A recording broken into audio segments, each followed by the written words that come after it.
শান্তিপূর্ণ মিছিলে পুলিশের জুলুমের অভিযোগ। শনিবার তারই প্রতিবাদে ধিক্কার মিছিল করে যোগ্য শিক্ষক শিক্ষিকা ও শিক্ষাকর্মী অধিকার মঞ্চ 2016। শনিবার কোচবিহার স্টেডিয়াম প্রাঙ্গণ থেকে ধিক্কার মিছিল বেরোয়। এরপর শহরের বিভিন্ন পথ ঘুরে মিছিল শেষ হয় কোচবিহার স্টেডিয়ামেই। এই ধিক্কার মিছিলে অংশগ্রহণ করে যোগ্য শিক্ষক শিক্ষিকা ও শিক্ষাকর্মীরা। এই মিছিলে নাগরিক সমাজকেও যোগ দেওয়ার জন্য আহ্বান জানানো হয়। যে পুলিশের যে এই অপাশবিক এবং অমানবিক আচরণ আমাদের প্রতি, সে যার নির্দেশেই হোক, সেটার বিরুদ্ধে আমরা আজকে পথে নেমেছি।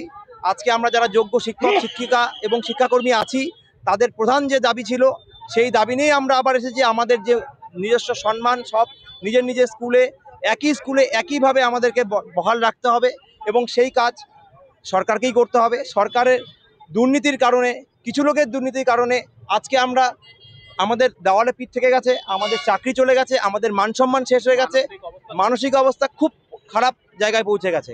তারপরেও আমাদের প্রতি এই ধরনের আচরণ করা হচ্ছে পশ্চিমবঙ্গ প্রশাসনের পক্ষ থেকে। এই নিয়ে আজকে আমরা পথে নেমেছি।